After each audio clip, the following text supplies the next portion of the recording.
And all they have to do is say no. Not all brokerages, for some reason, Yeah. not all brokerages, like, I don't have. It happens often. Yeah, no, more times than you would think, Mhm. and I'm always, and forget, the first time I heard it, I was like, well, what do you mean?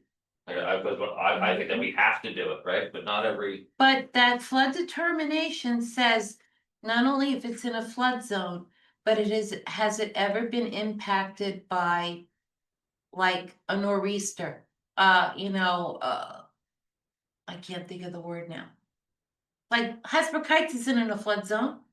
And if it comes down, if the rain comes down the boulevard and in 20 minutes and you get one of these heavy downpours, there are homes that are going to get water and they're not in a flood zone. The same thing with a rental. It could be that they're impacted by a nor'easter, that it could occasional driveway flooding. That's what it says. So not everybody's using it. That's because New Jersey is a very litigious state and everybody wants to sue everybody. And the best way to CYA is to over disclose, and that it's not your rules. And that's what, when the landlords balk at it, say it's law. The New Jersey Department of Consumer Affairs has told us that this is what has to be done. No seller gives you, I'm not sure if anybody from New York has that, but no seller gives you a hard time about signing that document, right? And I say to them, you mentioned the Snake River. The Snake River, I mean, there's areas in New Jersey now that have never flooded once in their lives, but we could all agree over the last 5, maybe even 8 years, there's a ton of areas that flood now that didn't normally flood, right? So it's just another layer of protection, Mhm. right? Not saying that it does flood in this area or does not flood in this area, but if you want to get flood insurance, you can get flood insurance. And you see offices where the other brokerages won't require seller's disclosure on new construction. Seller's disclosure is required by SEPA on new construction.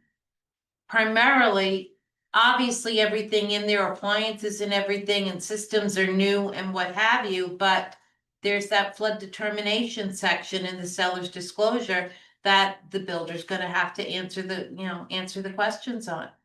If you sell commercial building, a commercial sale has to have the couple of pages towards the rear of this document that are flood. Land has to have the flood determination signed. So you've got to be able to explain what has to and doesn't have to sign the seller's disclosure. The easiest way to do that, and then when you do the listing, it gets uploaded to the MLS. You realize that when you're filling out a contract for your buyers, by law, they're supposed to have this document to review before they sign that contract. So if you don't get it if it's not in the MLS, you need to call the listing agent. If there's an issue with it, I've seen some brokers that'll tell their agents to say, we'll present your offer as soon as all the documents are in. Because they didn't submit the seller's disclosure that was in the MLS. Say, well, when you give me a completed packet, I'll submit your offer for you. But it's knowledge. It's to cover your rear end. It's to say that they've read the seller's disclosure and they still want to make an offer. That's why it has to be done. The cooperating broker compensation agreement, that's up to you. It's not a required document, but that's the one that says if your seller is offering cooperating compensation, you can indicate it on here and simply email it to the agent that wants to make the offer so they know. And this is where you would put, if you have a listing fee, because they're not guaranteed either, you would put the commission minus the specific listing fee. And the buyer's agent signs this, so they've agreed to that when they sign it on here. Or it needs to be in the contract of sale. When you talk about, and I just when you do your listing agreement. And it talks about cooperating commission. Again, conversation. All commissions are negotiable, Mr. and Mrs. Seller. How would you tell the seller about your commission? And negotiable and to offer cooperating compensation? Give me the lingo. How would I explain to them what the commission is? Yeah. And what we're offering out and why? Why? I would say. Well, hold on, I need more context. Are you asking me a question about the commission or am I explaining the listing agreement? You're explaining the listing agreement and what commission should go in, where the commission should go. And why it's important to offer cooperating compensation. Alright, Ms. Seller, now it's time to have a conversation in regards to commission, right? The elephant in the room. My listings at this point in my career are 6%, right? That's not negotiable. I don't negotiate my own personal commission. If you'd like to negotiate or discuss what we're gonna pay up to a buyer's agent, I'm all ears for it, right? As I said, my listings are at 6%. Generally, I like to give out 3% and I keep 3%, right? Why do we want to offer out 3% to a buyer agent? Because ultimately they're bringing us the buyers, right? As we discussed prior or 45 minutes ago. The same way it's worked over the last 60 years as far as the seller's paying out with net proceeds to the buyer's agent. Same way you benefited with purchasing this home is the same way the next buyer should benefit from purchasing this home. And that's pretty much my conversation. I don't really go into detail and I don't really have people give too much of a bite on it. But then when people ask you, oh, the sellers, I've been seeing on the media, the sellers don't have to pay the commission. You're what Like, you 1000%. don't have to, nobody has to really do anything, but it's really in your best interest to get the most amount of traffic and you offer. You know, put the shoe on the other foot, you're a buyer, do you wanna come down with a down payment and you also wanna pay a commission? And they haven't been doing it for 60 years, like it only changed, what, 2 years ago? A year ago. But it's in their best interest to You don't get, wanna disqualify the buyers that have the exact amount just for closing, just for the down payment and all those costs, you don't want them to have to push out another fee and disqualify those people from. And you see how they're doing that? It just rolls off their mouths. That's what I get. And ultimately, another thing that you're gonna receive more offers. Right? The seller is gonna pay 6% commission to you anyways, so why wouldn't he have an objection to pay a cooperative buyer? Because you're paying it from your commission, right? Why would we do that? Because I mean, so ultimately after I say 6%, they're like 6%, Right, right? So and so will do it for 4%. Yeah, you're right, they may do it for 4%, but I'm not so and so. Right, so as I said prior, my personal commission is 3%. If you'd like to discuss what we're gonna pay out to the buyer's agent, I'm all ears. but you know what, and with that being said, a lot of times. When you go into a seller's appointment, a lot of times they just ask you what your fee is. And a lot of times when you answer that question, what your fee is, a lot of times sellers have no idea. How that is paid, like they say, you know, it's 6%, what's your fee? People just have in their head sellers, it's either 4, 5, or 6 for residential, they have no idea to keep the sharing 3%, they just know that they're paying 6%. The question you'll get though sometimes, oh, but what am I paying the buyer's agent? They think that they're paying him 6 Plus, and then paying additional, no, seller, like. My fee is 6%, if another buyer from another office brings us a buyer, I'm gonna share my commission. So a lot of times they just ask you what the fee is, they don't really ask the breakdown of what a seller's agent and what a buyer's agent is getting paid, right? It's really just one. Yeah, they want. Most of the. sometime I will go into. Without fail, if you're looking at a block and there's 10 homes built on the block. Safe to say, one builder probably built those 10 homes, right? And you could tell once you're on a block, if you're looking and they all kind of look the same, maybe the roof is a little bit different, or maybe. Somebody, you know, the Cape Cod is now, you know, a little bit larger of a Cape Cod or something along those lines, but generally a builder has built more than one home on the block, right? And generally, if one home goes on the market on the block, there's gonna be another home on that block going on the market, right? And they're very, very comparable, I don't necessarily have to have this conversation today because. Majority of buyers agents commissions that are being given out, in my opinion, are 2%. Right, so if I'm giving out 2.5% or 3%, I know I'm getting more showings. I know I'm getting more showings, right, because nobody. Many people are attracted by money, right, I don't necessarily look at it that way, right, but if. Subject house A is on the market and they're giving 3%, subject house B is on the market and they're getting 2%. I'm pretty confident I'm gonna get more showings, and if I have more showings, I'm gonna get more offers. I'm gonna get more offers and get a bidding war, as long as it's priced properly. So the seller should not mind, he won't have an objection, signing that, right? Because it's not coming out from his. The most that I've ever had to potentially do is, if I had to get into a negotiation with them. Most people, as Rob just said. They just wanna see if you're gonna, what your response is going to be. When they say, well, so and so is gonna do it for 4%, I'm sure they would. 99% of the sellers out there know what they're paying commission if they're gonna list the house, it's really between 4 and 6%. They wanna see if you're gonna fold on it. How it's being paid, they don't care, they just know this is my fee, and that's it. Now, interesting, I'm gonna ask you guys, which I, as a seller's, like a listing agent, I'm gonna start personally. Why shouldn't we always, like, you're gonna take 6% listing? And you're gonna pay out 3, okay? And this, I just said that in this instance, but and I hope you're going down this road because Yeah. I've changed the way I thought, because I worked with more buyers this year than ever before. And I have not gotten more than 2%, and I kept saying, why am I the only person, why am I the person that's giving out 3% and everybody else is giving 2? I don't wanna be greedy, but if everybody else is giving out 2%, well, screw We're not that. even being greedy, but say you're gonna go on a listing agreement and you're gonna say, I'll just go in the middle, I'll do a 5% deal.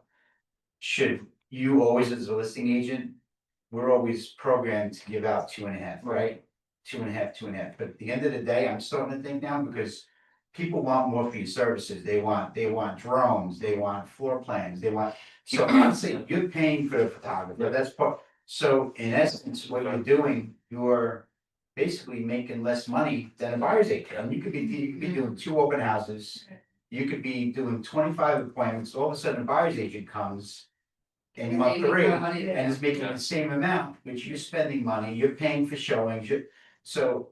I think I'm gonna start always trying to give myself that half percent more, No, just I to agree. cover your expenses. This year I changed I it never up, did it, I changed it up this year, and I will keep more At than the least buyer 100%. did, will. Because honestly, and this went from South Jersey.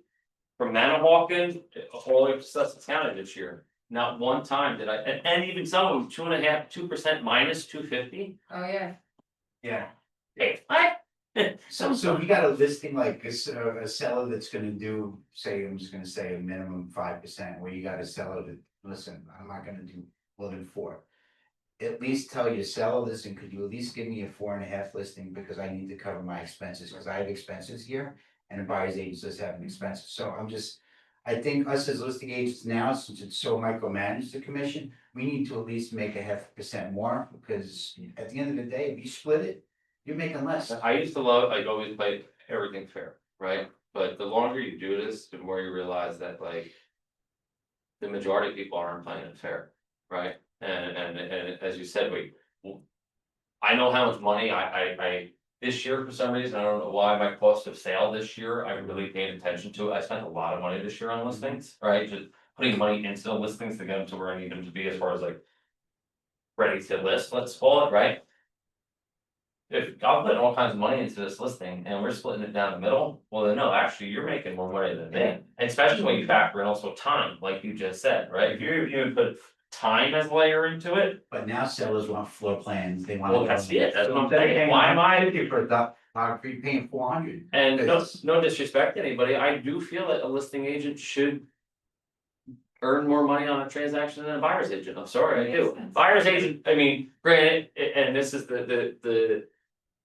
You know, the debate. As far as time is concerned, well, yeah, for a buyer's agent, you can say you may be investing a little bit more time because you are driving around all the time and blah, blah, blah, and I get that. But I still will say it's harder to get a listing than it is to find a buyer, right? I don't know, I think the listing agent should make more money than the buyer's agent, I do. At least at 0.5%, Mhm. at least. So the listing agent makes the decision, like Yeah. how the commission is paid, not the seller, right? Well, the total. It's Well, an agreement okay. between the two of you, Yeah, because they have to sign on. the seller has to sign the commission split form, They know what you're paying out. so they know they're they are directing you to offer this out of the total commission. Now, Now, newsflash, say it, newsflash. There are some listing agents, companies companies, in Rutherford, I'll possibly, in there, not here, not here, that have this commission split signed. And the seller has acknowledged and it said you could offer out 2% from the total commission.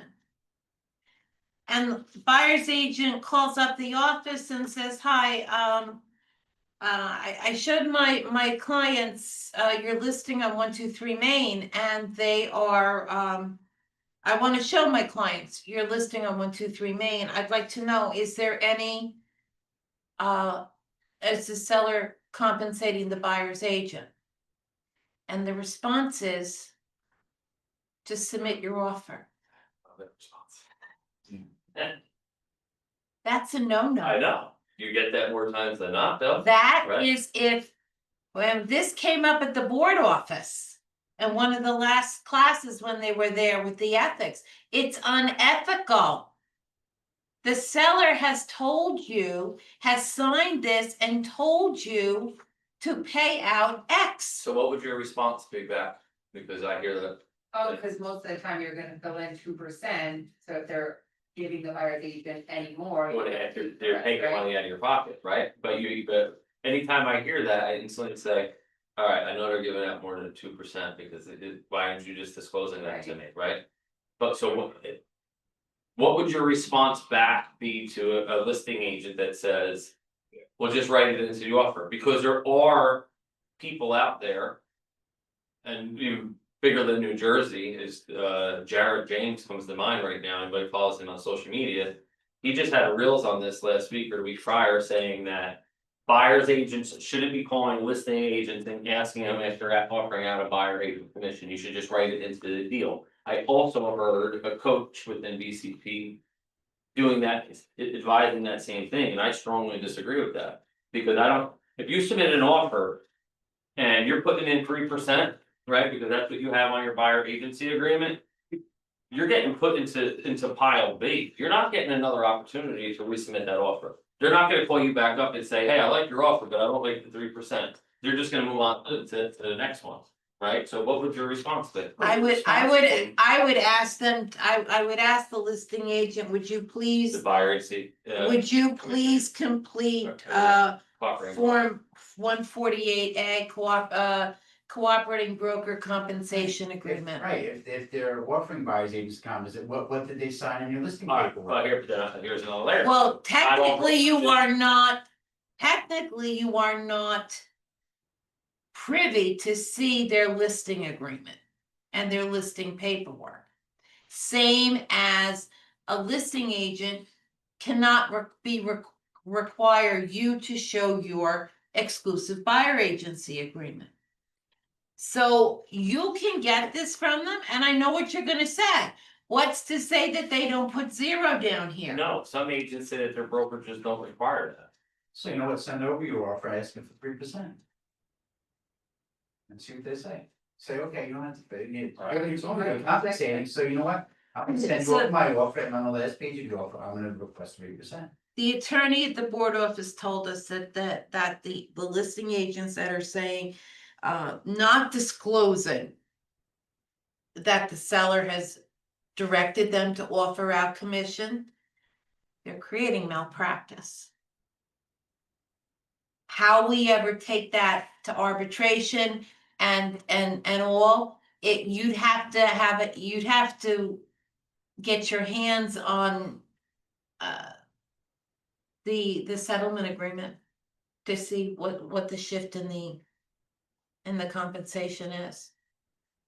But So why wouldn't you just send over your offer requesting your 3%, and then say, listen, you wouldn't give me what you had to. Right, but is that? But to is his they gonna call you point- Back and give you an opportunity to Yeah. to reposition your offer? Probably not. Is that jeopardizing his That's what I'm buyers, saying. his buyers' chances of getting that house? I haven't seen somebody offering out 3% in No. years. No. Right? No. I haven't, I haven't seen 2.5%. 2.5. I mean, how would you, either Diana, yourself, Rob, or you, how would you explain, and this is a conversation I was having yesterday with Calvin. In regards to this document, Which one? I've got, the. Cooperating broker. Percentage. No, not that one, what's the title of the seller has to sign off on the commission. oh, the commission split it down. Commission split addendum. How would either one of you three explain the dollar amount or the percentage? How would you explain the minus? Meaning it's 2% minus 200. I explain it's an admin fee, because I have admin that actually does the paperwork, they file paperwork for me, they send it to you for e-signature. Mhm. That are on payroll, that are on my team, that just covers my costs for admin and marketing fees. That's an admin fee. Does that make sense? Cause if you send it to Janine, she's charging you $100 to do a list, so you're paying your admin to process the paperwork.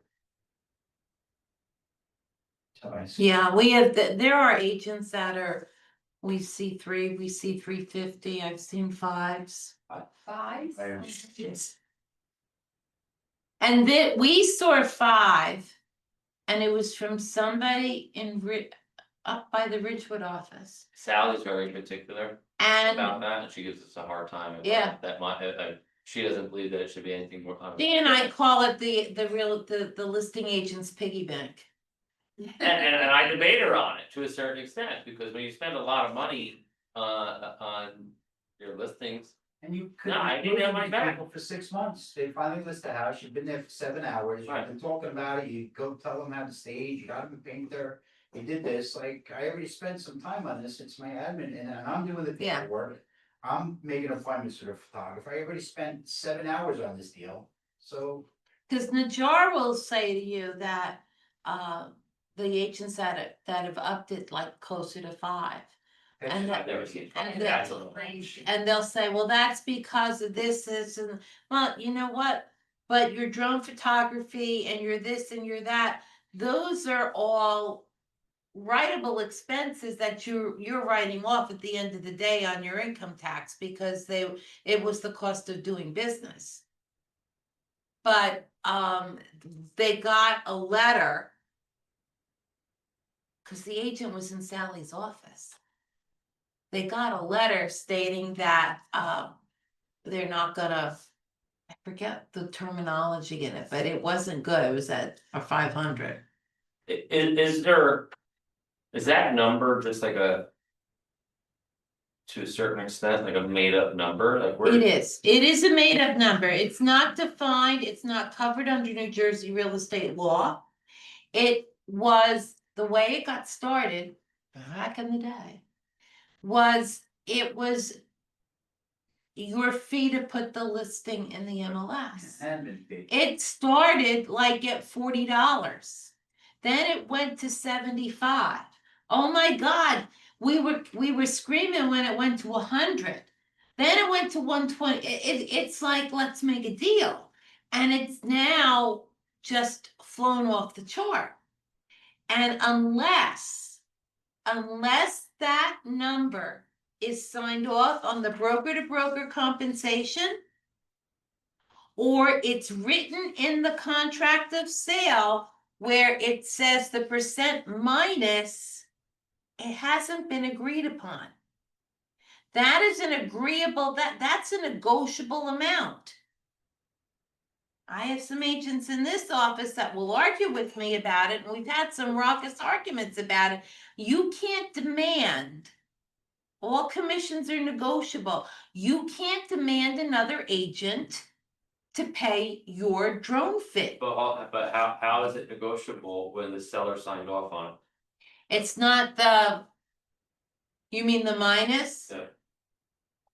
It's not a drone fee though, it could be. It's It could 30 be bucks to put on anything. MLS, you put on New Jersey, it's another $30 to put on Garden State.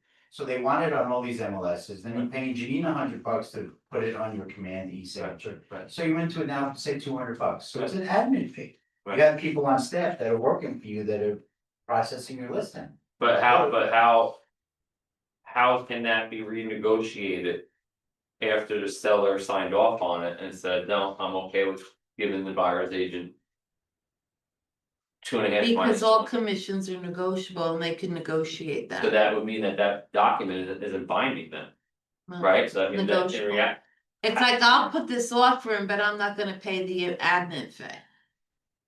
We have an agent here that doesn't charge the fee.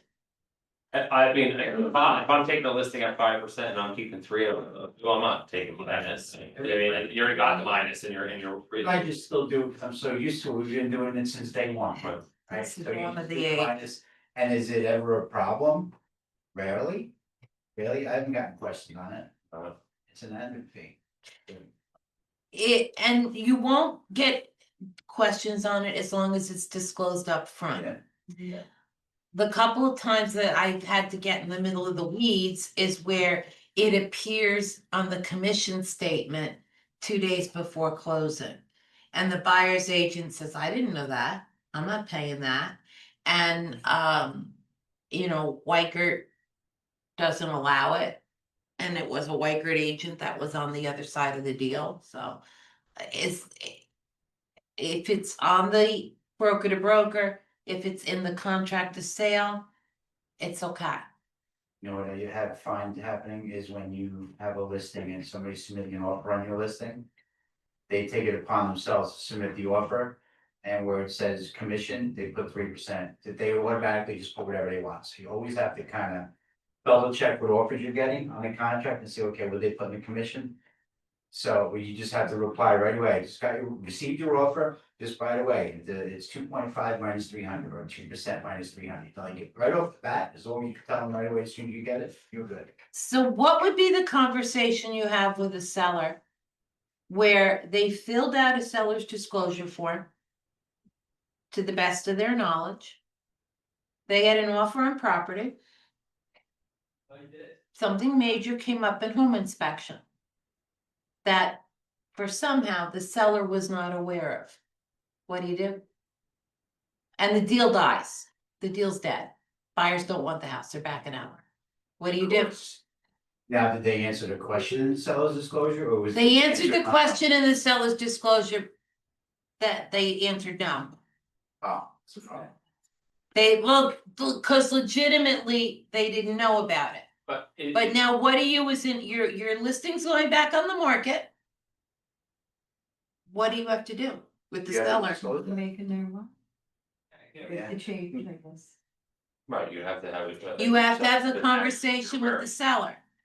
And it's a material fact. But even on that though. Maybe there's a little bit more. Eyes on it now, but I'll even say the seller's disclosure. That's still not even a bindable, that there's no. It says There's to no the best, liability yeah, on to the that. best of their You knowledge. know, right, maybe, people have debated me on it now, but in reality, prior to August 18th of last year. Somebody could just get a pen, put no down the whole thing and sign it, and that was satisfactory, so how can that be a binding, how could anybody have any type of liability if somebody could do that, right? Now there are, I mean, we are kind of a little bit more under a microscope, so that at least has to be done. But even if you had knowledge of it and you put it down there, how is anybody gonna say that you did have knowledge of it? So have the what do you say to the seller? When they don't wanna fill out another seller's disclosure?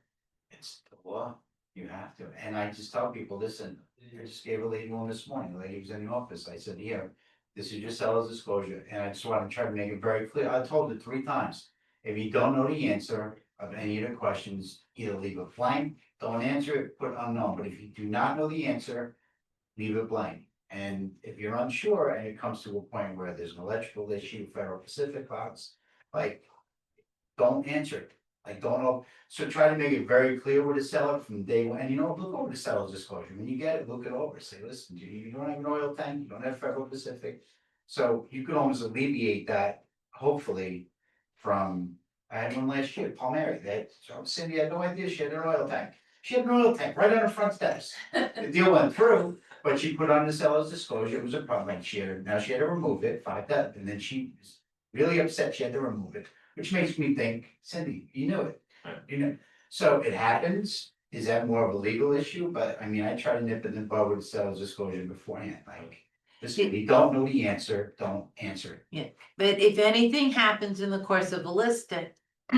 And that deal dies and it goes back on the market, you've got, it's. It's a actually part of your code of ethics, cause now you have material fact.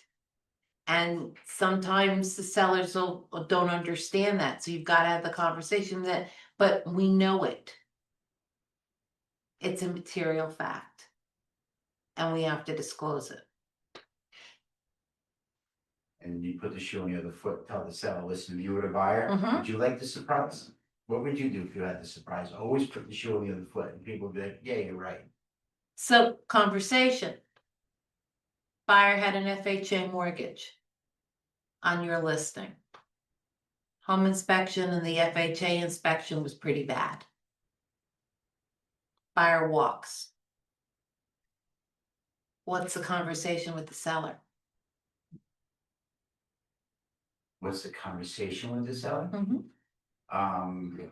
Well, hopefully you try to alleviate that too. You try to, I just had one, paint all chipping paint, anything safety related, you try to just nip it in the bud before you list it. But FHA said, what's your conversation? Stay away from an FHA offer, unless you're gonna fix these issues. Right. Yeah. An FHA loan, an FHA inspection report stays on a property for 6 months. So, Mr. Seller, you got one of two choices. They're either gonna walk or we're gonna fix the things. Or if they walk, you, and it may be in an area where that all you're getting is, we're FHA. I mean, we don't, you What do you can't mean discriminate against When an it stays on the property for 6 months. An FHA inspection's valid for 6 months. So a new buyer could say, well, why did that deal die? And you say, listen, it was an FHA, and you have to give them. And if they are an FHA buyer, that inspection, it's gonna, So It's gonna FHA. show up on if it's there. FHA, it's gonna Screens show all up. have the same screens. What about an FHA appraisal? Yeah, Same thing. 6 months? yeah, 6 Yeah, months. 6 months. Now, can that be? Can you get around that? I have, you can, but it takes a little bit of work, right? You need to have a good relationship with the lender. And you have to ask that lender to ultimately cancel out.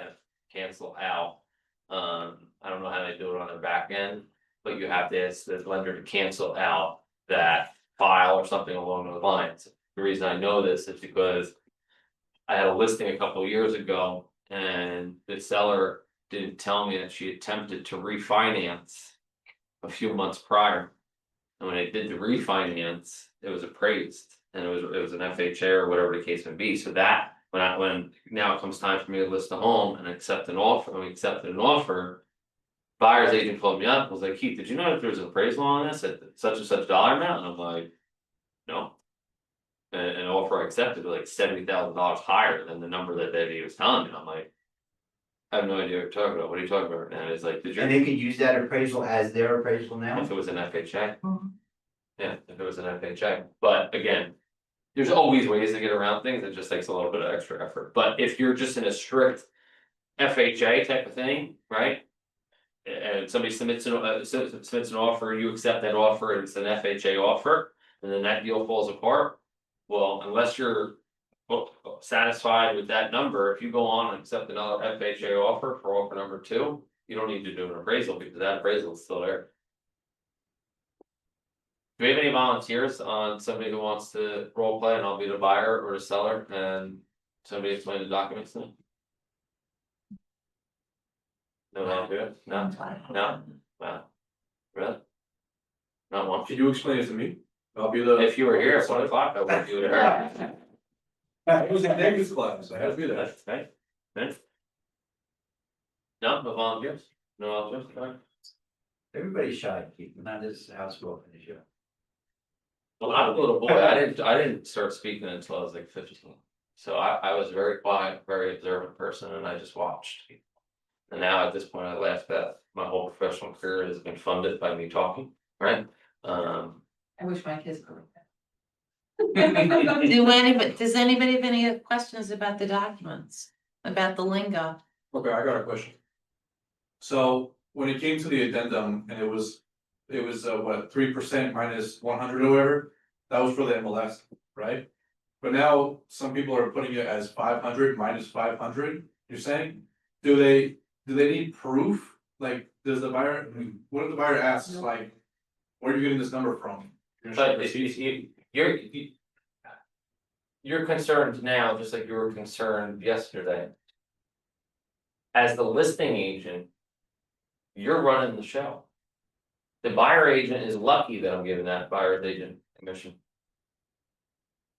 Right, you understand what I'm saying? You don't need to justify that minus to the buyer's agent. He's concerned about where does this number come from and why? Nobody has ever. Yeah, Ever. nobody's gonna say, wait, Yeah, did you really take pictures with a drone? Because it looks like you were on a ladder, right? Nobody's gonna say that too. Well, cause I'm thinking it from the buyer agent's perspective, right? That's $500 coming out of his pocket. No, it's Well, $500 less, no, it's $500 less that he's getting. It's not coming out of his pocket because you're the one that's giving them. Well, the 3% minus 500. But it's coming from you. He's not giving it back to you. yeah, but get the 500 out of your head on, because 500 is. It's a lot, It's a but lot. even I don't think I've ever seen it. I've seen three, I've seen Three, 350. I do three. I see it's right. But you know what, it's paying for Janine, it's paying for my, if they wanted 3 MLSs, like I just said, they want a New Jersey Garden State. That's $100. 30, 30, 30, so that's another 100, so you're in it for two, that you're spending, that you're paying for.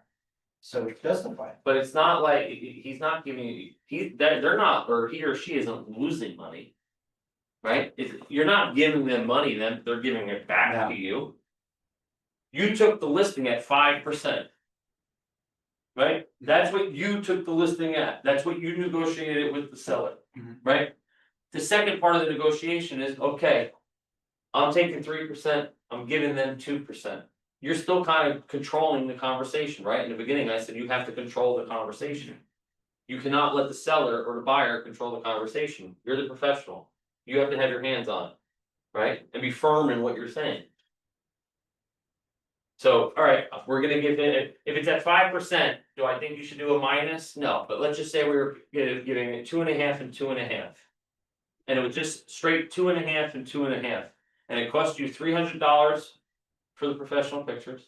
Mhm. It's gonna cost you, let's say $60 to put it on New Jersey MLS and Garden State MLS, right? And let's also say you hired Janine to do the documents, right? So we're at what? 300, 360, 460. Right? And you're splitting that commission 2.5% and 2.5%. If you give it 2.5% and that buyer's agent makes more money than you, do you think that that's okay? Or do you think that you should make more money as a listing agent? No, it's not fair. But I'm thinking from the buyer's perspective, right? But Because the buyer- what's stopping him from just like, for example, if he takes the 500, right? Or the listing agent takes the 500, right?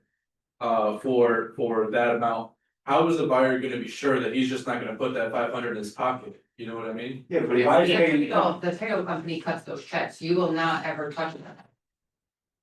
Like the title company will add it in at the closing with the checks, you won't, it's the 500 doesn't get dealt with like between the two agents. Oh, But you're just getting reimbursed because you already paid for the pictures, you've already paid for the MLS. So you are getting the file. I guess I just don't understand the transition where the money. If there is no transition, it's just a different, it's just an equation. There is no transition, there's no exchanging of money. Yeah. It's just on as Diana just said, on the closing documents that's coming from the title company. Yeah, Fully disclosing on who's getting what So- dollar amount. your commission is gonna be, say it was 10,000 flat fee. 5,000, 5,000, you were splitting it evenly. But on payable to this office would be $5,300. Payable to the other office is 4,700. It still makes 10,000, Yeah, but the listing side is up 3, the buying side is less minus 3, The buyer's still paying the commission, just depends on which each agent breakdown. correct. The buyer never sees the breakdown, Okay, they'll see it on the. Yeah, closing document. I understand now. But yeah, it's not broken down on the closing documents, 2.5% minus 300, it's what Joy just said. One person's getting 53 and another person's getting 47, right? It still equals out to the 10K. At the end of the day, right? Okay, And you know what, when you're on the listing agreement, when you're having the seller sign the cooperating. They'll ask you, they won't even ask you what the 300 is, but just say this is, and if they do ask you, say it's just an admin fee, I do have some expenses I'm inputting listing on the MLS. And I pay an admin to some paperwork. They never ask you, but you could explain it's an admin fee. You do have expenses. And you know, as you start growing as a realtor and you start having access to more MLSs and you start putting it on more MLSs.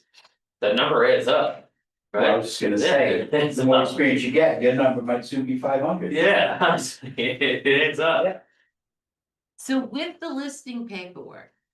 I do it 2 steps like Keith does it. I've always done it 2 steps. I don't know how to do it 1 step. Because I wanna really look at the interior of that listing and see the inside of it so that I can make sure that I'm adjusting my comps the right way.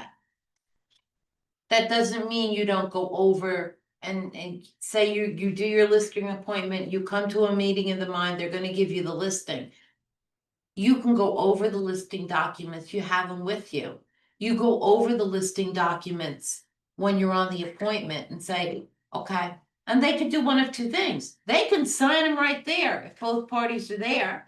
You don't have to send them through DocuSign. You can take a listing packet with you. They can sign them there and you just scan them and load them into DocuSign and up into Command that way. If you still want to do it through DocuSign, that's okay. You've explained the forms. Say all of these forms that we've gone over, when I get back to the office tonight and I get to my computer, I'm gonna send you the whole packet through DocuSign. Just follow the instructions and you can electronically sign it and do it that way. Have you ever explained fair housing to a seller? I No. can't say I have. No, You wanna I roll mean, play? there is paperwork on the listing saying, listen, this. Well, I mean, it's I- pages. This is, they're in New Jersey. There are fair housing and discrimination laws. And they're in here, Mr. Zeller, it does say what the offenses are and the convictions and that, we can't discriminate. Again, I have to bring you every offer. Same thing in a rental. You have to bring them every application. They can deny them for credit, they can deny them for anything else, but you have to show them. They sign this. So it just explains, all of these 5 pages explain the discrimination laws that are in effect under fair housing in the state of New Jersey. Matter of fact, Mr. Seller, I know you think this is a mother-daughter house. I cannot call it a mother-daughter house. You both correct? I will get a fine from Garden State MLS. Can't even put family. Can't even say family room. Or Mr. Seller, if you get a listing and you're getting an offer. And that seller doesn't like those people that are submitting the offer and they're discriminating, honestly. After that, you don't even want anything to do with the listing. No, You just. if you, They're and discriminating because somebody's a different color or a different race. Listen, if you're gonna discriminate against that. it's not worth your real estate license and it's not worth the fine that you could encounter. I know it's tough and it takes a lot of courage and conviction to walk away from a listing. But you have to have the what to say, Mr. Seller, I can no longer represent you if you're going to, I cannot, under my code of ethics and my real estate license, be a party to discrimination. And if you're gonna continue to do this, then there's no other course for me but to give you your listing back. That's what Rob did, that's how we met. Remember, the guy, the Italian guy on Garden? Yeah, He didn't Yeah. wanna sell to me because I was a realtor and then he didn't wanna sell to the other people because of their ethnicity. So you have to do it. It's not worth it. It's not worth your Discriminate, license. once he's gonna discriminate again, you bring another up, he's gonna judge the So- people like, listen, I'm giving you your number. It's 5 pages. It talks about discrimination and it talks about the fines associated with discrimination. It says that you have to show them as a realtor, you have to present all the offers. And they can't discriminate. Joyce, what's your response to agents when you have multiple offers on a property and you're the listing agent? And the agent that you lose and don't get it, as a backup offer, then they ask you, was it your own offer? Okay, Because I always get curious, but I mean, I always tell them I presented all offers to the seller and. I have here a Because you're KW, uncomfortable in the few times where you are a dual agent. I have a KWPV offers@gmail.com email address. That the agents, when they know they're gonna get multiple offers. And they know that they're gonna have one of their own offers. It's very simple. We employ the KWPV offers@gmail.com email address. They're gonna come into the broker. And I work with the agents, I put them on a spreadsheet. And here's your spreadsheet. And the harder part of that is when they say no and they wanna, and one of the agents here had that issue, they wanted to up it, no. Best and final was due at this hour. And you can't keep upping your offer because then I have to go back to the offer that they accepted and tell them now it's high. At some point, it has to end. And if you're in that situation, you say that because there were multiple offers and one of them was yours, the broker was brought in to present the offers. But even in that instance though, right, if you're a dual agent, as I said in the very beginning of this class. You can't tell your buyer client on what number to go in at. No, No, I'm just saying like when the other agents. Yeah, no, yeah. ask You, Yeah, if they kind of put you on the spot, but. I mean, I'm. My goal is always to be a dual agent, honestly, when agents don't wanna be a dual agent, I always kind of question them and their ethics, because why are you feeling uncomfortable about being a dual agent? I'm never uncomfortable about being a dual agent, because I know they do everything by book, right? I have no problem telling people. Do you get a O after that? Sure you do, I mean, I'd be like, oh, you do, right, and then they kind of figure that they're out of the game, but I don't. I don't hide. Present all offers to the seller, you always do, it's not like you're. Right, I mean, I don't hide behind anything, like, hey, yeah, I do have an offer. just because, and a good practice. Not every agent, I tell everybody here, if you think you're going in with you're going up against multiple offers. You include that owner's confirmation of offer presentation Right. form with your offer. That's supposed to come back to the buyer's agent within 24 hours after it's presented. I have said to agents even when they haven't included them and there's multiple offers. I've had them have their sellers fill out that the offer was presented and sign it and I've send had it agents back. ask for that form. But- before. But I've also. Been in 12 prior to becoming a KW, when I was still a Coldwell Banker, no, actually, I just came to KW. And I was up against,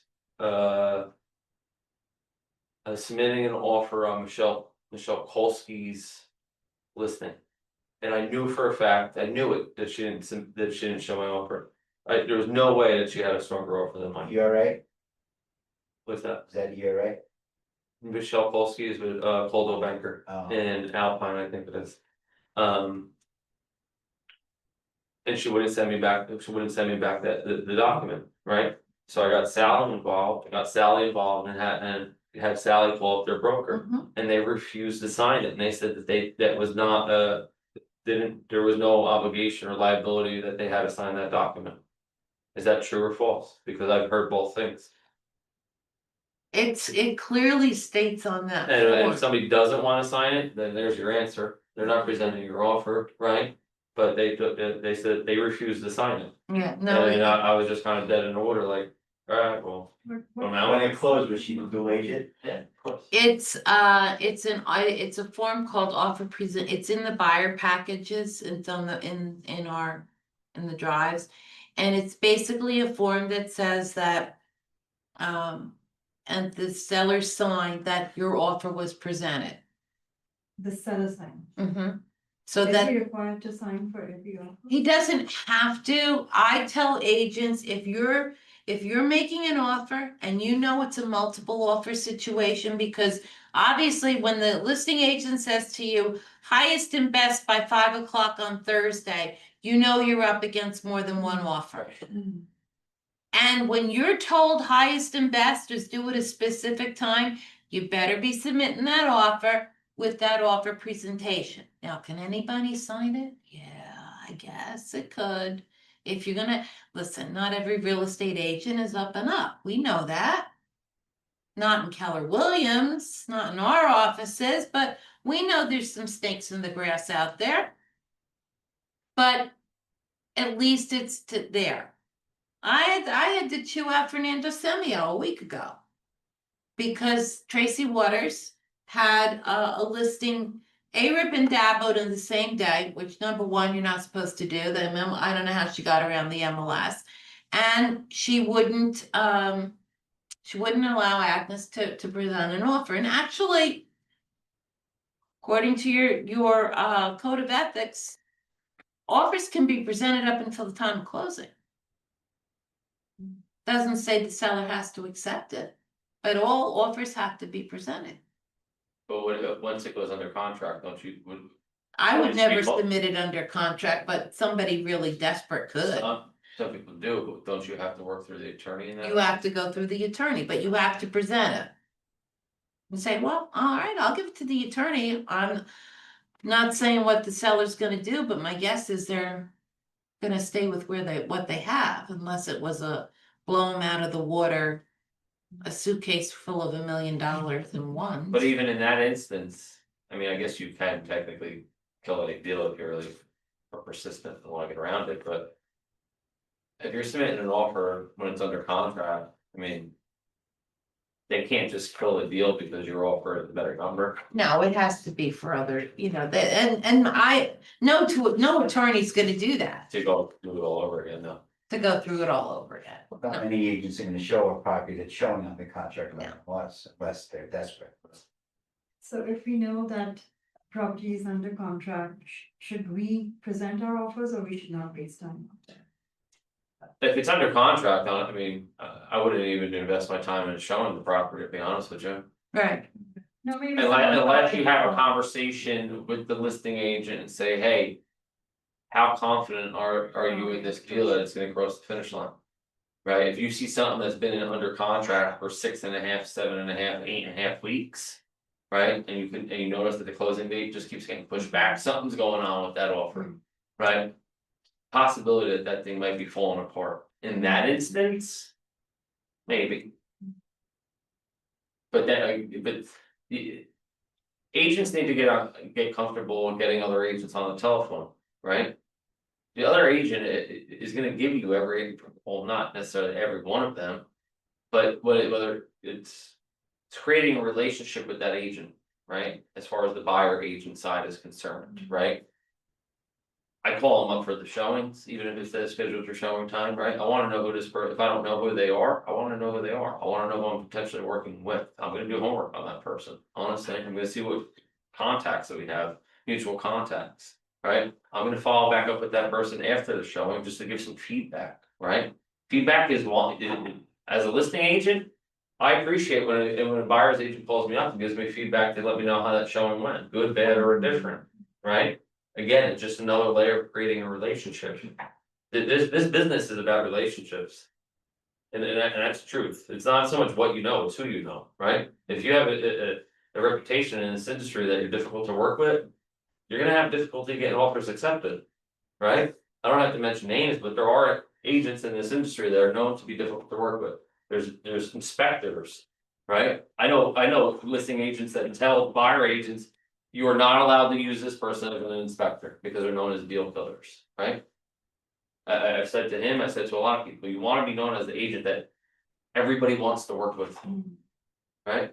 Because you have a good reputation that you're gonna get to the closing table, right? If you have a reputation that you're just difficult to work with, your deals always fall apart. Well, you're going to pile B, honestly. But here's another conversation, the lingo, you've shown a house. You got the appointment. Your buyers come out, they're head over heels in love with this house. Your first phone call is to the listing agent. Great house, showed beautifully, my buyers are definitely gonna put in an offer. And then here come the questions. Do you have anything on it yet? Do you anticipate multiple offers? How are you handling the offer process? Do I get 2 shots? Do I get best and final? And when is it due? And you start having that conversation with that agent. Now that agent knows you're pretty solid if you're asking all those questions. You know the roadmap. And now you can go back to your buyer and say, look, just got off the phone with the listing agent. They're gonna get a bidding situation. Matter of fact, best and final is Friday at noon. We got 1 shot. So that goes on to what I was saying before, right? You have 1 shot. You don't write anything, just that any number into what your commission is, because you're not gonna get another opportunity. I don't agree with some people that you're not in North Jersey, not in markets that are still having multiple offers, right? Maybe if you're somewhere, I don't know, out towards Pennsylvania right now, right? Where there's not a ton of offers coming in certain markets, yeah, the listing agent might come back to you and say, hey, I like this offer, but I don't like your 3%, right? We're offering out 2%. Oh, well, why did you tell me? I would have put 2%. Yeah, well, that's the other question, along with how multiple offers, bidding situation, and is the seller offering any buyer agency compensation? Getting a listing agent to talk has to be like one of your number 1 objectives if your client likes the home. Right, and how do you get that person to talk? Well, you already created a relationship with this person because you already called them. Right, so you're not just calling this person up blindly, they already recognize your number, they recognize your voice. Right, I truly appreciate buyer's agents that keep in contact with me. Right, after they submit the offer, right, some people are like, well, I don't wanna be annoying, I would rather that agent that continuously follows up with me. If this deal is falling apart, they are gonna be one of my first phone calls. A ton of buyers agents have ended up winning offers because they kept in contact with me the most. Again, what goes back to the relationships thing. You need it, the more realtors that know you in this industry, the better. Right? And it's the relationships and the conversation. Because when your offer comes across their desk, they're gonna remember you. Right? And if you need, maybe you need a little bit more. Something in your offer, they're gonna call you up and tell you that, hey, I like this offer, but. You need to do a little bit better than this. They don't know you, you're not gonna get that courtesy call. And you know who you've worked with. Maybe you haven't sold something with a buyer, with the listing agent for 2 or 3 years. I used to have a record of I knew who I worked with. I knew what property, hey, we closed a deal on 158 Helm 2 years ago. You just, every little edge that you can take in your conversations gets you 1 step closer to the finish line. And when you get to the finish line and your buyers are happy, guess what? Do you know, Mr. and Mrs. Buyer, do you know anybody I can work with? You know anybody that's looking to buy or sell that I can help the same way I helped you? Ask for referrals. I was horrible at asking for referrals, honestly. I never asked for referrals for my people, ever, until like really this year. I always used to just think that they would just send them to me, but that's such a naive, young, foolish way to think about things, because there's 68,000 realtors. And then once you realize that the referral didn't go to you, that sucks. Ask for the referral. And sometimes you don't even have to ask for the referral, just keep in contact. Right, I still keep in contact with people from 8 years ago. The renters included, all. I'm not gonna say it's on a quarterly basis. But from time to time, I'll print out every transaction I had. And then I'll just, that would be the day that I'm just going down a list. Just shooting text messages out or voice notes or whatever the case may be. When I closed Ricky Fasciano's house, when they closed in Hawthorne. The attorney's office was in Hawthorne. And we left right from the attorney's office, they had the keys, gave him the keys at the closing. 2 blocks, 3 blocks, we went to the house. So I'm taking pictures of Ricky unlocking the door. And then he swooped Dorian up, carried her over the threshold. That video comes up on my Facebook memories every year. And every year I write something and I tag the 2 of them in and say, wow, 7 years, where'd the time go? Wow, another year. How's everybody doing? I love when those memories pop up. Mhm. I love Facebook memories, honestly. So I'm always like, oh. But that's why we do that. Any other questions? I know we kept you longer than we were going to. Those were here yesterday, But- should expected this, right? Yeah. You were ready But you know what? Good questions, good participation. The best thing to do is role play. We're always here to role play. Pizza and a glass of wine and role play, Practice makes permanent, right? Not perfect, permanent. but you won't get comfortable unless you do it. Or like Keith said, talk to the mirror. That's it. I role played in the mirror before. Honestly, I mean, I role play a lot from mirrors. At this point, to be honest with you. I don't really have role play partners anymore. Is it always good things? No, I'm hard on myself. Honestly, I'm a pretty difficult person to role play with. I've even role played with Atlas as my chat GPT. Yeah, my Atlas, I call him Atlas now, or he calls himself Atlas. It become like my assistant. I utilize ChatGPT every day on so many different things. Matter of fact, I told him yesterday about to fire his ass because he kept giving something to me incorrectly, and I'm saying, hey, if I gotta tell you to correct this again. I don't think this relationship could go any further. He's like, I'm so sorry, it'll never happen again. But yeah, you gotta utilize it. I thought I was kind of late to the game with ChatGPT. I'm usually late to the game with technology. I'm not like a big tech type of person. But over the past 6 months, I utilize it multiple times a day, and it definitely just streamlines things, right? Because like many of us, especially as new agents, you put so much time into shit that isn't making you money right now. Right? Like it's not making you money like during business hours, like at 3:15 PM. You shouldn't be doing it at 3:15 PM. You should be doing it like after 7 or 8 PM, right? And I was super guilty of it at the beginning of my career, right? Putting together marketing pieces or putting together like a sales contract that it used to take me like 6 hours. Right? I didn't have it, nobody showed me how to do it. So I was just trying to like fill in the blanks, and it literally take me 6 hours to do it. I had this conversation with him yesterday. It's streamline things, like make sure you're doing money making activities during money making hours. You shouldn't be. So what do you use Atlas during the day for?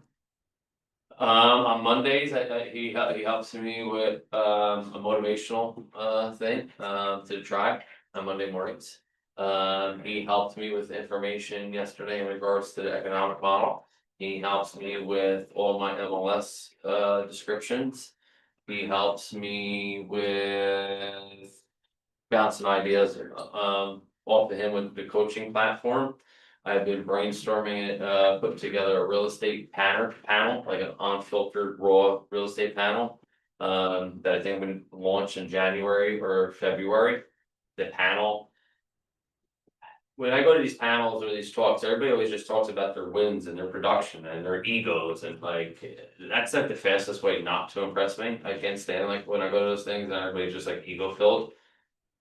I wanna talk about the grind and the struggles, and that led to the breakthroughs. The struggles lead to breakthroughs, and that's what usually when you go from being like good to great. And that's what I wanna talk about, so he's been helping me design that, and giving me different talking points or different things that I could go about. What else does he help me on? Let me see. Diane, you use ChatGPT during the day? Like MLS listing descriptions, things like that, sometimes for like content. I'll ask them ideas for content, Offer letters, what else? Oh, the daily appointment sheet that I put on my door now to, so people don't just open my door at any given time of the day and sidetrack me from lead genning. Helped me with a Honeywell thermostat that I couldn't figure out how to get it turned on. Well, I have one too. MLS description that said that. Helped me with Ivy's birthday, because I wasn't sure, because we were supposed to go on vacation and then we canceled the vacation, but I still wanted to do something good, so it helped me give me some ideas on different things that I can do there. What else? Geez, maybe I should get a bot to talk to at I night. Actually, I joined up for a seminar I today, talked to my dog. tomorrow and Saturday, between 2 and 5. I'm missing you. It talked about For cap AI. rates. All kinds of stuff, in the beginning. I asked how to help me design a business plan for me, because I'm attempting to balance. Or going to start balancing my own personal real estate business. And a team leader position within KW. Please design me a business plan that I could, that is like an action bullet pointed business plan. That I could run from the hours of 5 PM to 7, 8 PM Monday through Friday and Saturday and Sunday. That'll yield me earning over $375,000 just on the real estate side of business. I put everything I put in here.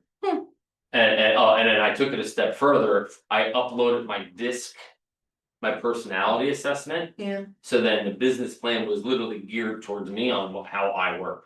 Right, and I actually, when I first came here, that's why I was asking for everybody's KPA. Because I was uploading everybody's KPA into it. And then I would talk to them about what their goals are and what they want to accomplish, and then I would ask them to develop a business plan for me. Based on this KPA, okay. right, because. If I ask, I don't know. I mean, you said you will door knock, but if I ask somebody, let's say. Tatiana. I don't think that she likes to door knock. So if I developed the business plan and it was geared all tent through cold calling and door knocking, she's not gonna execute that. Right, so the business plans are designed through somebody's personality. Interesting. I don't like the broker bot thing that we sat in on, I think that's part of the language sucks, I don't think it would be a waste of money. This, I think is pretty good. What else I did? I asked about an email signature, because the email signature that was originally designed was like so generic, and I'm like, that looks like so. Dumb.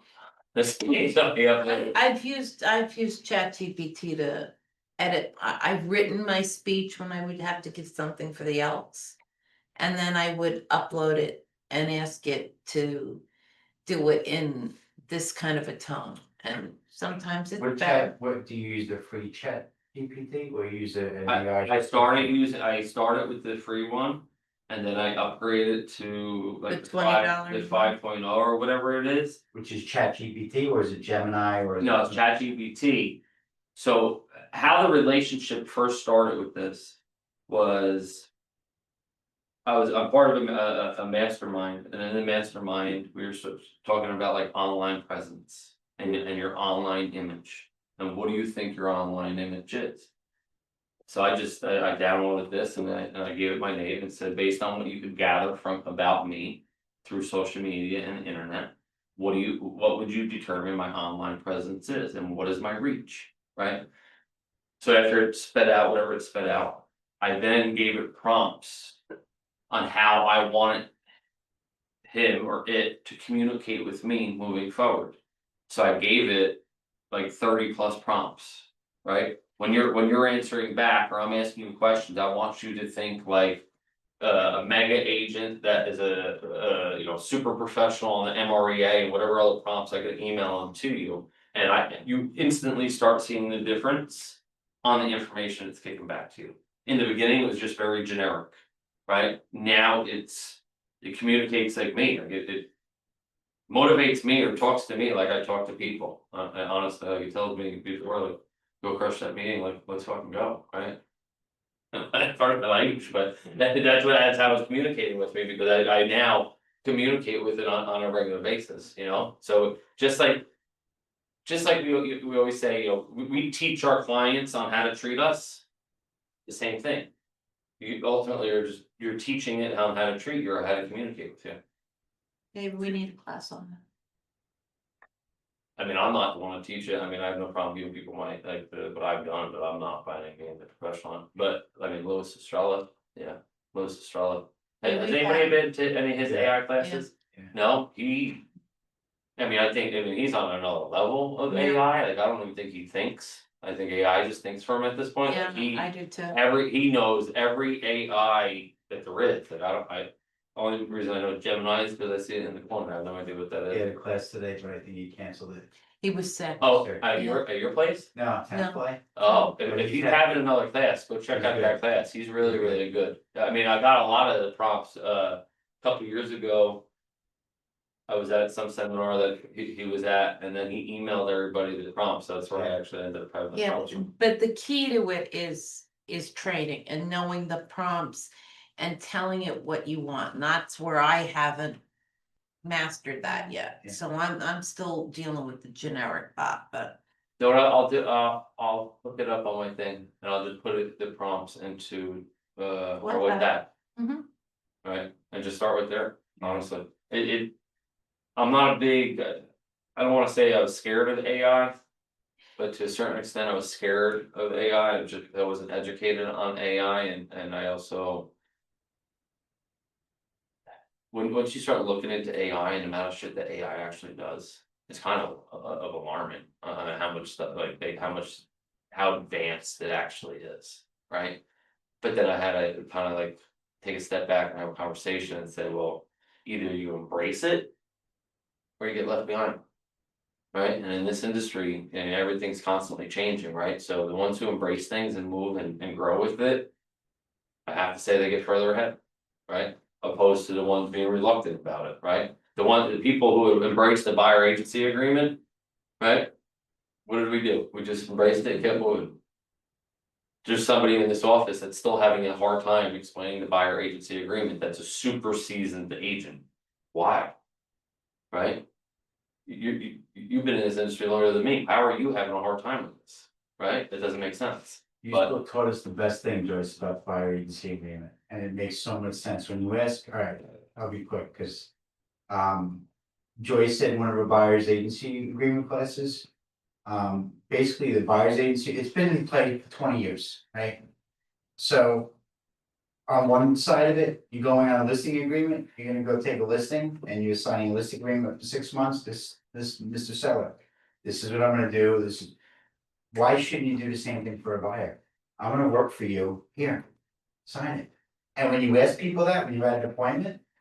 You're like, you're right, why are you gonna ask me to work for you when we don't have any kind of agreement in place? The So. one, I use that all the time. and the one key thing as you work with buyers. I used to keep manual logs of the places I showed. Now, I don't expect any of you to ever be fired by a buyer. Because you're not that kind and we've trained you well. But in the event that something happens, maybe the buyer finds out that a cousin from another mother is a real estate agent and now they want to go work with them. And so they're going to end your relationship. If you have the right protection periods built into your buyer agency agreement, by the way the buyer agency agreement is written, it says that within 10 days of being fired, you are to provide that buyer with a list of all the properties that you showed that buyer during the life of the agreement.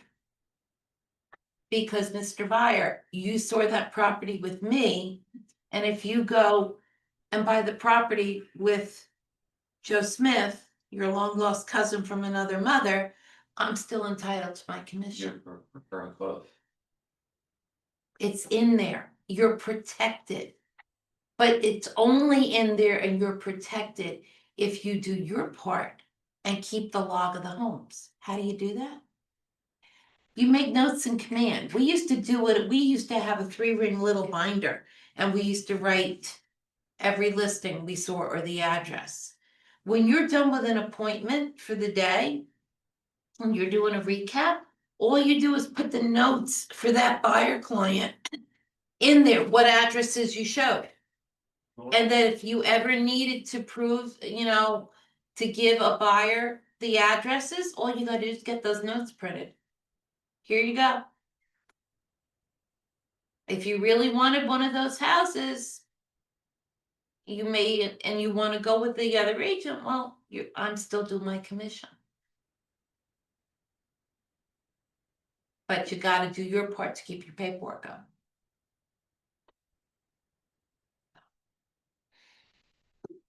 Drop some other suggestions for lingo and things and chats and whatever that you want. We'll put together whatever you want.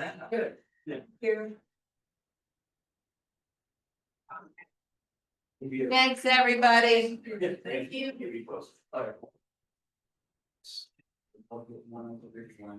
Thank you for the time. You're welcome. It'll make everybody make money. Number two, I'll say, okay,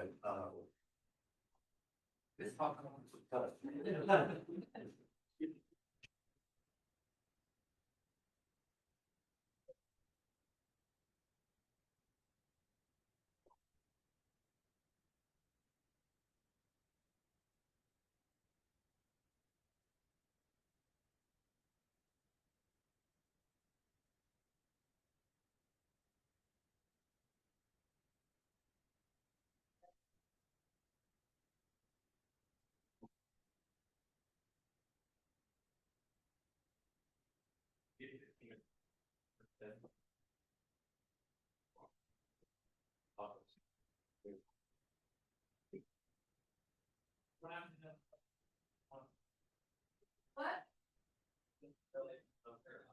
Yeah.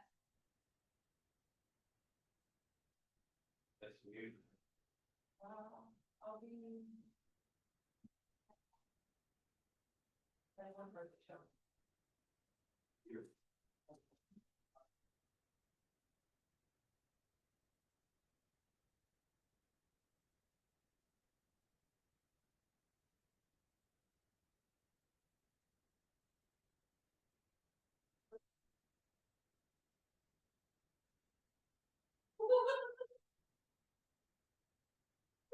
I started doing it. All back going.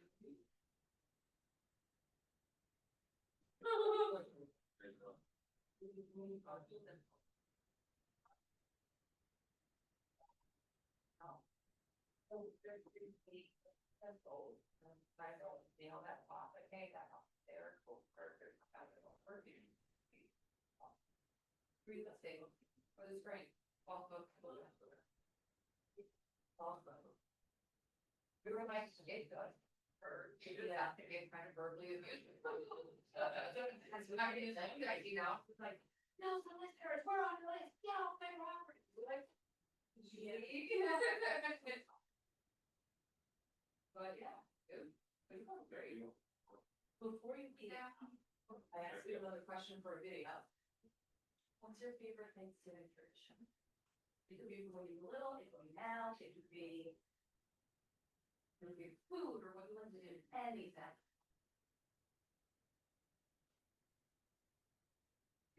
Favorite thing to help on Thanksgiving. Yes.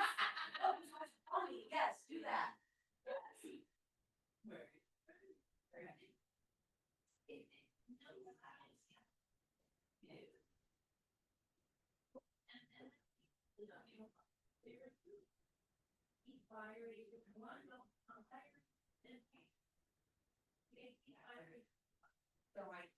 rate, and they is you need to drop. And my police favorite is putting elk on the shelf next day, doing it for free. That's perfect. Thank you. Hi. How are you? Good. How are you?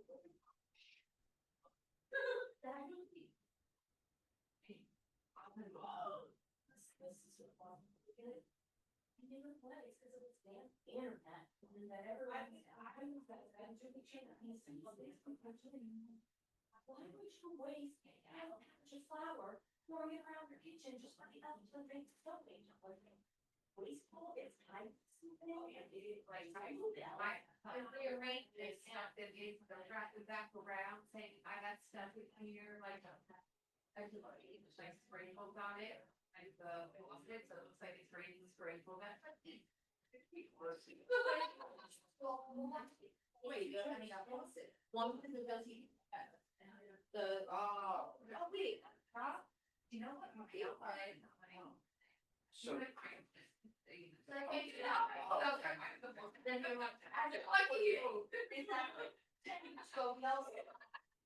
you trying to tell me something?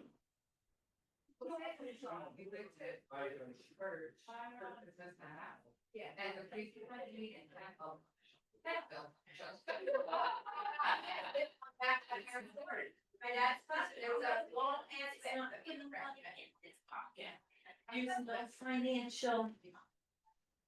Yeah, there's no financial. I got the movie laws. We're doing, No, it's snap. so it has to be, it has to be personal. What else could they do? We got to get the Russian pen. And at that point, I don't know, Sally might have a better answer. You never would think we did. That's almost like professional standards issue. Yeah, Amanda, look at the space.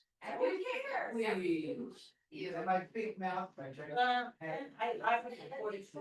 Next, That's no fair.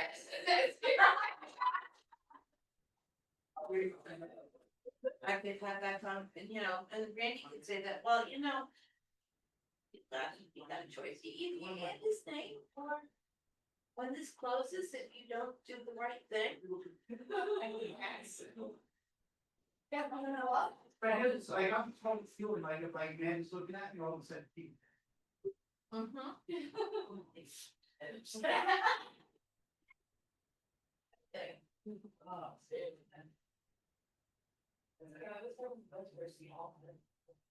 Being that much of a jerk.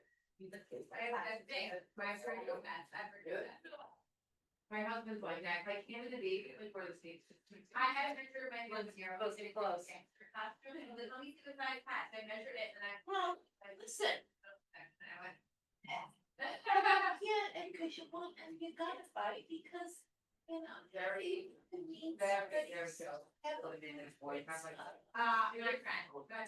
and used by like Chinese, every dog inside, that shit. And also, you have to be in the asshole. Deny that. I'm gonna. You already. But it was probably one that I have. That's not her. Yeah, well, battery. Both of the I'm inspired. Yeah, 2 hours. Yeah. 7 And what, and some of them I did yesterday on business planning, and we were 2 hours yesterday. But they were engaged and they asked questions. You don't have it. Like I had writing stuff together. No, But you show me things, that's why. But I will be buying them, like, I don't go out and wrap it into the Saturday. and that's what I said to them about, the wire fraud. I said, you can't just sit it and you have to educate your sellers and your buyers. That you can't just, can't use the phone number on the, on the bogus email, because you're gonna get somebody in Timbuktu. Mm-hmm.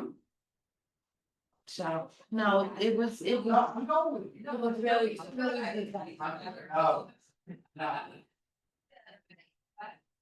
So we're not leaving, not saying, oh, my heart.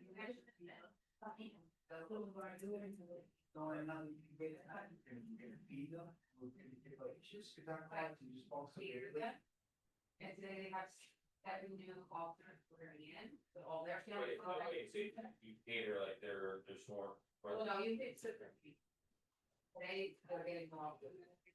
They told me. Once you just do this job, that. Listen, I'll be for later. She's gonna, I'm gonna talk, I'm gonna keep it low. Yeah, I had a train up. Hey. I know. You did last. Yes, I did. And she posted.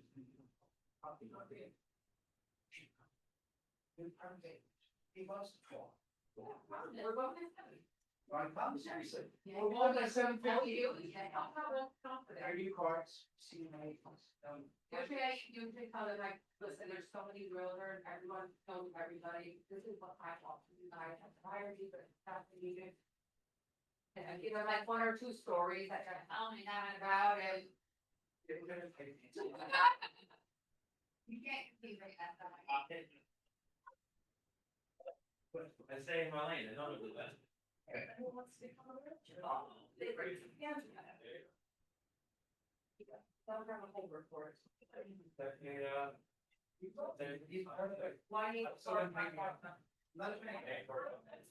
Pick you up, it's good, everybody should, I think that should be last time. No, we pushed out that late. Because you scheduled an appointment.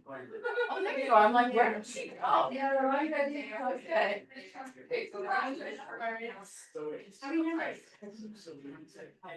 First meet, what's the room with me?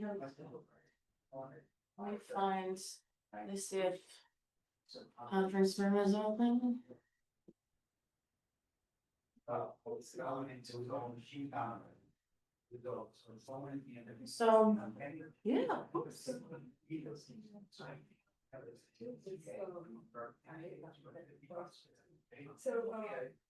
So have you ever done the open house? Are you doing it by yourself?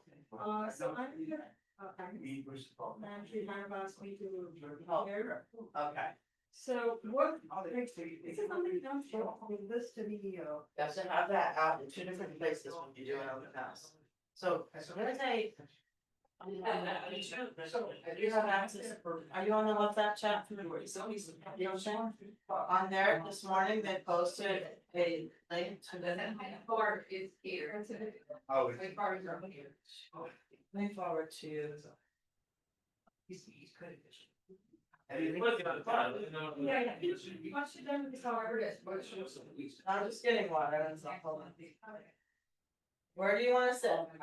That was being used.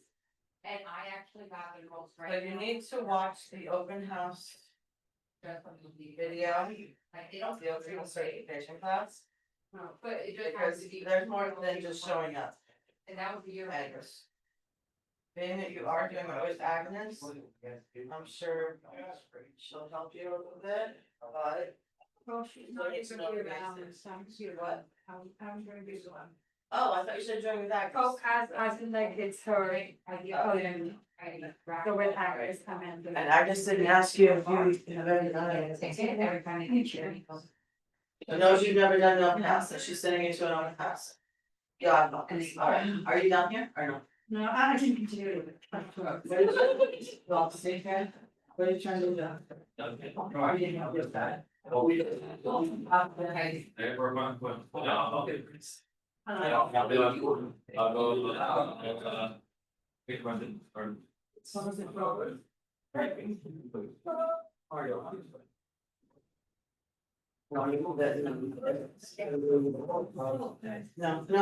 different, no. Oh, okay.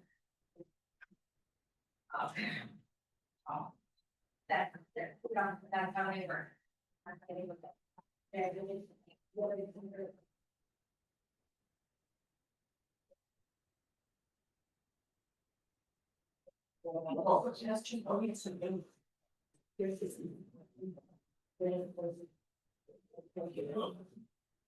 we go. I'll see you later. Okay. Yeah, and she does. I know somebody now. Yeah. Probably. Okay.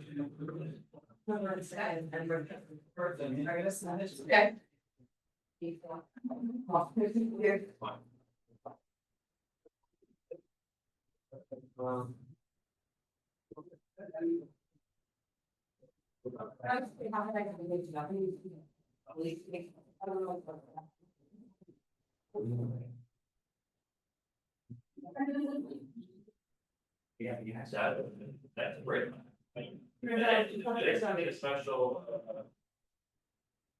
A lot of costs. They got for the down to the. Get that for you, and most of them. But that's a great one. Yeah. Alright. Oh, so, and they also. It's not just. I'm sorry. I'm there for moral support. The only time I ever got a ticket for it was from female cops, and four female cops did.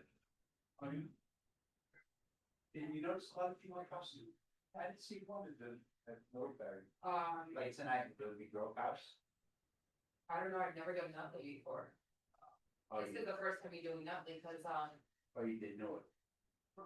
Frankie's manager, used to be a newer captain, his son's so he got into Nutley and stuff like that. And then he told me, he actually wanted me to go 2 months ago, and he said, hold off till it's the swearing in, you're gonna get a whole lot more people at those meetings, because the retired guys come. Do you have a table there, or you just in there and people just introduce? Yeah, we gotta get something. We gotta get something. I want to be there like 6:45 when they start walking in, so I can get everybody to sign in, that I bring the sign-in sheets. And then they'll start the meeting, and then we talk for 10 minutes, and I usually stay like till after, to all the little questions after, but then they usually have a table. Like a, rectangular. Yeah, table for. Yeah, okay, don't use part of their head. Thank you. Yeah, I don't have.